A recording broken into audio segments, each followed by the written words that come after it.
All right, it's Thanksgiving week, but we're still here at Louisiana Crab Shack for our segment 3 to see. If you're just tuning in, we pick a high school game, a college game, and a pro game. Since it's Thanksgiving week, we're going to switch things up a little bit, and we're going to pick a couple college games to talk about. And let's start right there. What college game are you looking forward to this weekend? Alabama and Auburn. As we know, Tua Tagovailoa, after getting hurt, a few weeks back, and Mac Jones taking over under center. I think that Auburn will be, a much better test for Alabama, just to see if Nick Saban and that offense can still get everything kind of flowing. Tua was the guy. I mean, obviously, talking about the Heisman and everything like that. But once you kind of get another game under your belt, I don't think that Mississippi State, that during that game, I mean, they were already crushing them. So it's, I just think that Auburn will be a lot better test to see how they will be able to perform, and of course you're in Auburn's town. Yeah. Well, and Alabama's been outscoring people with Tua. Their defense has not been great this year. Their defense has really struggled. That's comparative to a Nick Saban defense that we've seen in the past. But you've been relying on Tua to outscore a lot of people.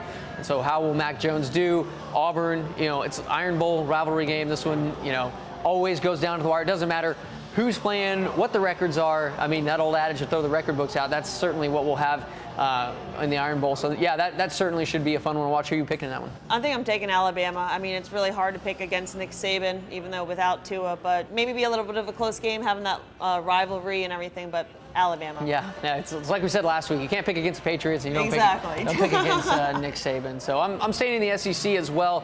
I'm going to go LSU A&M. There's so many facets to this game that fascinate me. I mean, obviously, spending 2 years in Baton Rouge, covered that team, covered Edo when he took over in 2016. And, I think A&M has wanted this to be a rivalry for so long. They've been wanting to get in there, but it can't be a rivalry until you beat them. And last year, however it happened, LSU falls in Kyle Field. A&M gets that win, and boy, they have enjoyed that over the past year. That 7 overtime thriller. I mean, it was up for an ESPY. That was exciting. Yeah, that was so exciting. So if you're going to win your first game in the series in the SEC against LSU, why not make it that one? But I can tell you, a lot of people back in Baton Rouge, they remember that one, and they're looking forward to having LSU come to Death Valley for a big-time night game in Death Valley. It's hard to beat, especially the way that things went down last year. There's a lot of LSU fans that are eager to prove that last year was a fluke. And so I think A&M is up for the challenge. I think under Jimbo Fisher, they absolutely relish that environment, and they want to go in and prove that they can hang with LSU. That last year was not a fluke, but it'll be a turned-up environment at Death Valley in Baton Rouge. It's going to be a fun atmosphere. That place will be shaking. The seismographs will probably be going nuts, but it'll be a big-time party in Baton Rouge. I know you're looking forward to this game. What are you looking forward to about this? For sure. I mean, it'll be, I'm looking forward to see how Kellen Mond, how much success he has overall. It's obviously a different team than last year with that 7 overtime thriller that, I feel like I'll never forget. But I'm looking forward just to seeing how well Kellen Mond does under, Jimbo Fisher's second year, and of course to see how the Aggies defense, if they can stop Joe Burrow. I mean, people have been talking about Joe Burrow potential Heisman. Why not? Yeah, exactly. So I mean, if it'll be a really big test for their defense against Burrow. He's really picked apart some teams this year. Yeah, absolutely. Yeah, and it's all going to come down to, again, that defense. That LSU defense has also been pretty suspect this year. But like we talked about last week with Kellen Mond going to Georgia, he's got to take advantage of opportunities that are given to him early. Absolutely. That run game has been helping them a lot more lately down the stretch this season. But Kellen Mond has got to help take the next step. This team, if they want to be elite, you look at, David Pollack said it a couple weeks ago talking to us on College Game Day, talking to the media, that, if you want to beat some of these teams, you got to beat Justin Fields at Ohio State. You got to beat Joe Burrow. Tua was one of those guys that you're going to have to beat. So Trevor Lawrence, you look at these teams that are elite, and they have really, really good quarterback play to elite quarterback play. So Kellen Mond, I know that next year the schedule lightens up a little bit, but I know Aggie fans want to see in these next couple of weeks and into the bowl game, can Kellen Mond be that guy that takes them to the next level? Struggled against good teams early, but seems to have gotten their footing with the help of that run game. So I'm fascinated to watch this one. I do think that LSU is going to win this game. They have so much to play for. Obviously, the college football playoff, going to the SEC title game. Last year, all of that stuff included. I know that that's been a burr in their saddle for quite some time now. So The band's gonna be playing neck. There's gonna be all kinds of that. That's gonna be a party in Baton Rouge. And I was there in 2015 when they almost fired Les Miles, and that was a party for a different reason. They carried him off the field on their shoulders. But I think that LSU they're too strong. They have too many weapons, and that offense, A&M's offense just can't keep up with them. So I'm picking the Tigers in that one. What about you?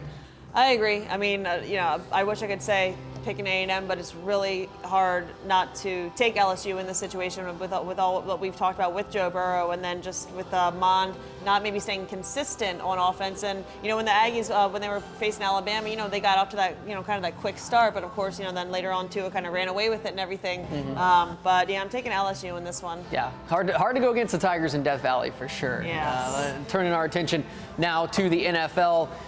Thanksgiving week, what do you, food, family, and football, what are you looking forward to watching this weekend? Absolutely. 49ers and the Ravens. But I think Jimmy Garoppolo's had a really great season for the 49ers.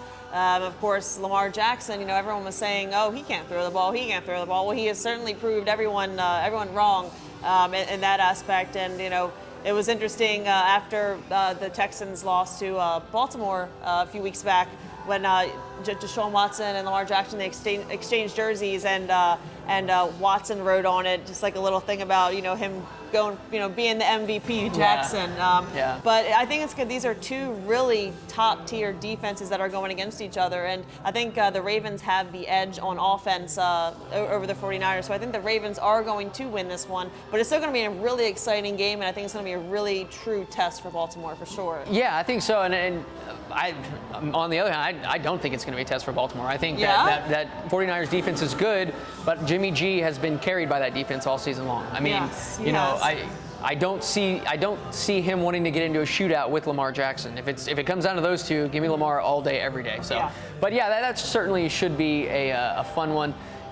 Probably not going to be a fun one in Pittsburgh. The Browns and the Steelers. I talked about that one a couple weeks ago, and then obviously, since then the world has ended, and Myles Garrett took that helmet off, took a swing at Mason Rudolph. Now it's back and forth on who said what, but it's going to be an ugly game, but kind of a train wreck game that you want to see what happens. I mean, the Steelers have been winning ugly all year, and they have to win ugly because Mason Rudolph has not been very good. I just want to see. There's obviously going to be no Marquise Pouncey, no Myles Garrett in this one.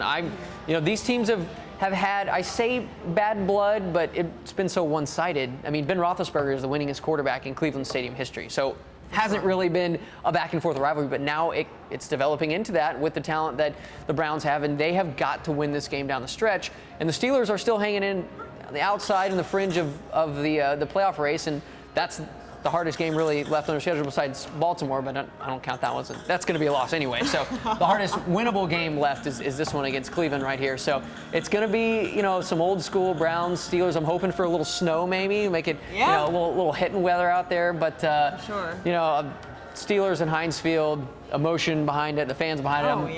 I'm going to go with the Steelers in this one. And I think, the rest of the team, as we've seen the last couple of weeks, are going to rise to the occasion and lift up their quarterback and help them along and help the quarterback win this game. So. Oh yeah, and without Myles Garrett, I mean, he's such a monumental piece on their defense for the Browns. I mean, it's not going to be as much of a challenge, obviously, for the Steelers. And of course, Heinz Field. I've never been there. I know that you've been there, but I know that the energy is unbelievable there. Yeah, get Renegade playing and the place goes on fire. So I think the Steelers are gonna pull that one off. Lots of great football to watch. Whether it's high school, we didn't even talk about Bedlam. Bedlam's gonna be a blast. You got Oklahoma going to Stillwater, take on Oklahoma State. The best thing to do is go somewhere where there's a lot of TVs, and I know a place. It's right here, Louisiana Crab Shack. Do a little Black Friday shopping. They're closed on Thanksgiving, but Central Texas Marketplace has a few stores that might have something that you need.